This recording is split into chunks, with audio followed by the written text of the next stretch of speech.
Bonsoir à toutes et à tous et bienvenue au Journal du Soir. On va à la découverte de cette technique de massage qui vise à combattre le stress, les tensions et les douleurs musculaires. On l'appelle la réflexologie. Elle permettrait de soulager des maux dont on souffre. Et puis, autant que la nourriture, le sommeil est indispensable à la santé physique et intellectuelle.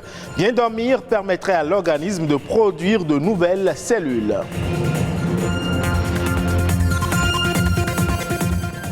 L'hygiène corporelle est indispensable et concourt au maintien de la santé.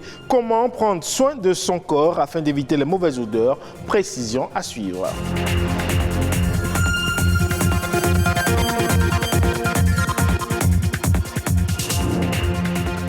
Merci de nous rejoindre sur Bénin Business 24. Savez-vous que 4% des émissions de gaz à effet de serre sont causées par le numérique? Et pourtant, cette avancée technologique est la source de grands progrès dans le monde. Une préoccupation qui donne son sens au Cyber World Cleanup Day célébré ce 19 mars.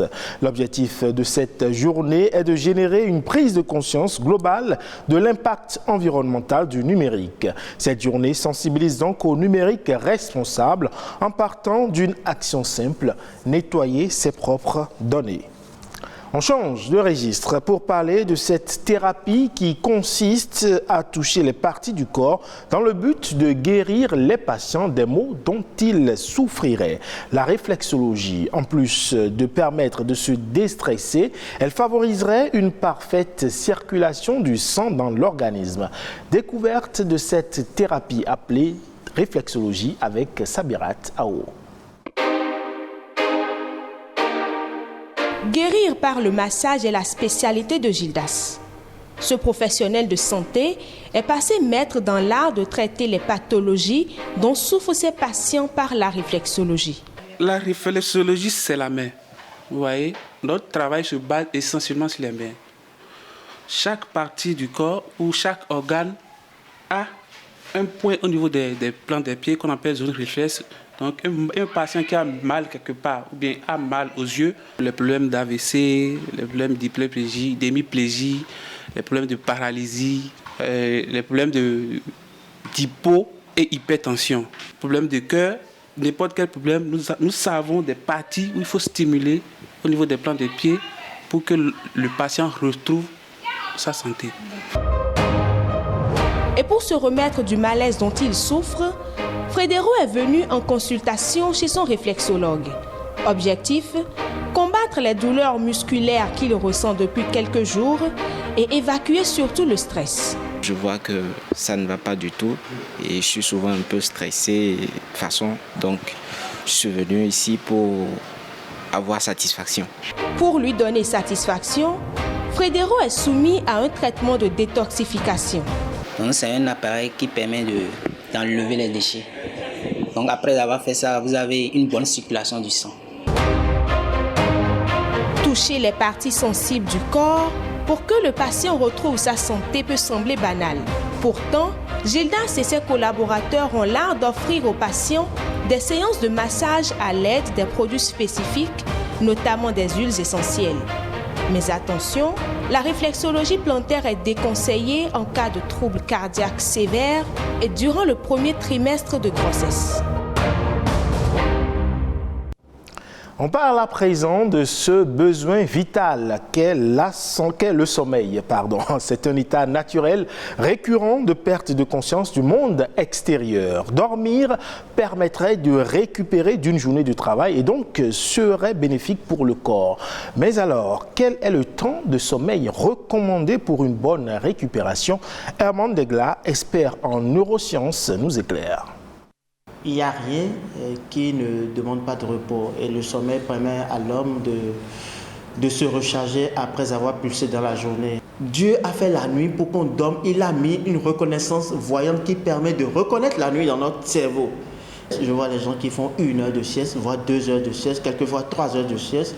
C'est hyper dangereux et très gravissime pour leur santé en ce sens que les dernières études ont démontré que le sommeil de journée, au-delà de 22 minutes, impacte sur le cycle du sommeil de la nuit et donc perturbe la régénération de l'être humain pour pouvoir lui permettre d'être au frais au top pour pouvoir aborder la journée qui va suivre. Et donc, le mieux, c'est de dormir maximum plutôt, 19 à 22 minutes dans la journée en tant que sieste pour faire des siestes. Mais ce n'est pas nécessairement de dormir, c'est un repos mental, physique et émotionnel. Et maintenant, la nuit, elle est faite pour dormir parce que le sommeil contient des cycles. Chaque cycle a un rôle et une fonction sur l'être humain. Chaque cycle dure aux alentours de 90 minutes. C'est pour ça, le sommeil pour un adulte, c'est minimum 7 heures, maximum c'est 9 heures. Pour un adolescent, 8h30 à 9 heures. Et pour un bébé, c'est 13 heures à 16 heures au maximum. Alors, les conséquences du manque de sommeil sont énormes, énormissimes, parce que c'est à terme, c'est ça qui génère réellement les problèmes de santé. Vous êtes fatigué tout le temps. Et si vous travaillez que vous êtes fatigué, vous avez l'impression de ne pas terminer les tâches qu'on vous donne en termes professionnels. Et du coup, la dépression va prendre son cours. Et bienvenue les problèmes de santé. Et si nous, on se prend des cafés et tout ce qui va nous tenir debout pour ne pas dormir la nuit, nous allons contrebalancer l'horloge biologique et il y aura la division des cellules, ce qui va entraîner plus tard le cancer. On parle maintenant de cette célébration de la journée internationale de la schizophrénie ce 19 mars. C'est une maladie méconnue et stigmatisée en raison des stéréotypes qui l'entourent. Une maladie du cerveau qui affecte la pensée, les sentiments et les émotions. Elle se traduit souvent par un dédoublement de la personnalité, des difficultés à différencier ce qui est réel de ce qui ne l'est pas et peut être la conséquence d'une expérience traumatisante vécu pendant l'enfance.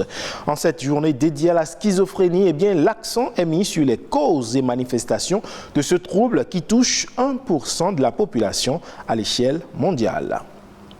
On parle à présent de l'hygiène corporelle essentielle pour se prémunir des infections et limiter le risque de prolifération des germes bactériens. Plus qu'une source de bien-être, se laver les mains régulièrement, se brosser les dents, prendre soin de ses cheveux et de sa peau sont des habitudes capitales pour être en bonne santé. Alors, comment les jeunes entretiennent-ils leur corps? Précision ici avec Sabirat, avec Henriette Atiou et Amandine Agnaboussou. Elles sont considérées comme incommodantes. Transpiration, mauvaise haleine, odeur des pieds et des mains. Des odeurs corporelles propres aux êtres humains qui sont parfois source d'inconfort. Chacun d'entre nous, êtres humains, on a une odeur. Maintenant, chez certaines personnes, cette mauvaise odeur va devenir une maladie. Parce que sur la peau de tout être humain, il y a beaucoup de microbes, des bactéries, des virus, des champignons, des parasites. Et ces microbes-là nous protègent contre les agressions externes.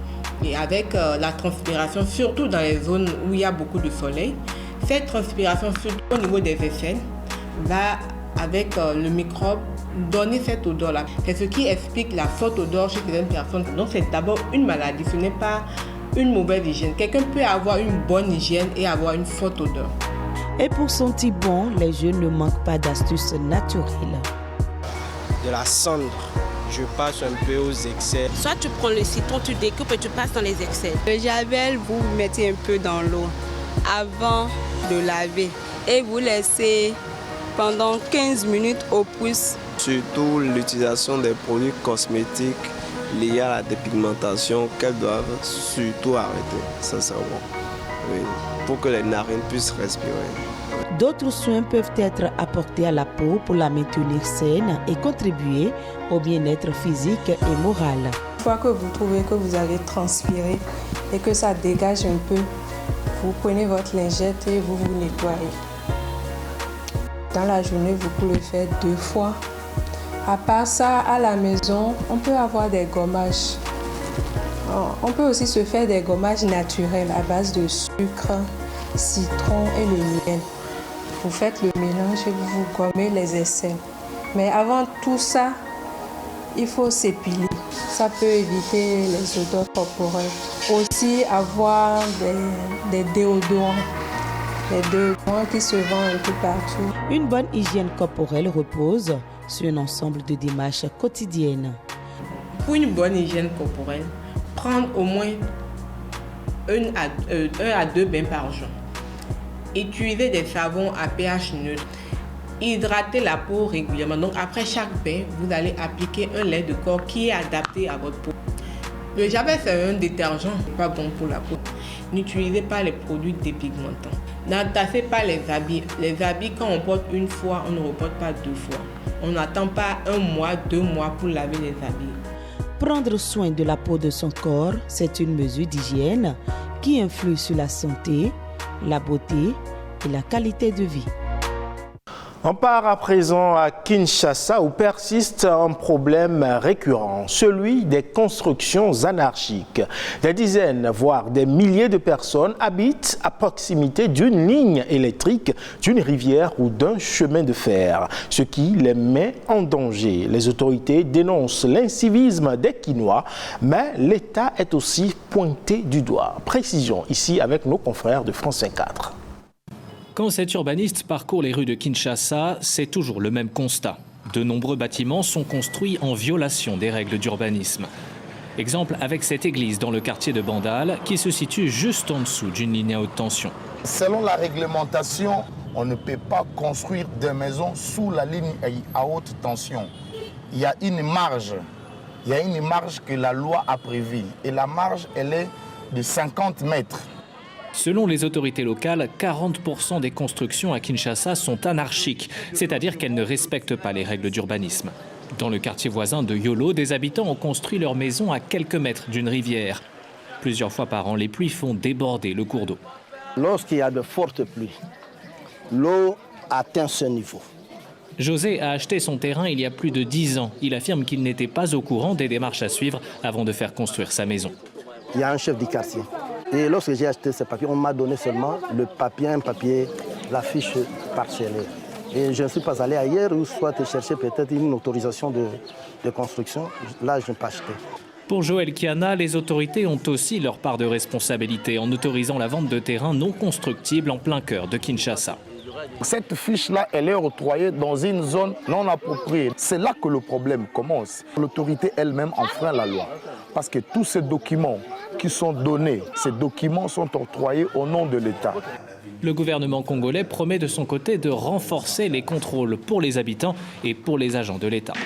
Il y a un autre dispositif juridique qui n'est pas négligeable, le guichet unique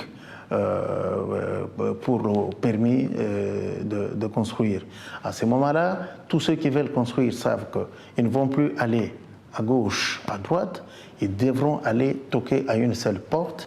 En attendant, le gouvernement a annoncé des sanctions plus sévères et promet que tout bâtiment construit sans autorisation sera systématiquement démoli. Et c'est tout pour cette édition du soir que vous pouvez retrouver sur le site de l'ORTB, le www.ortb.bj. Portez-vous bien et à demain.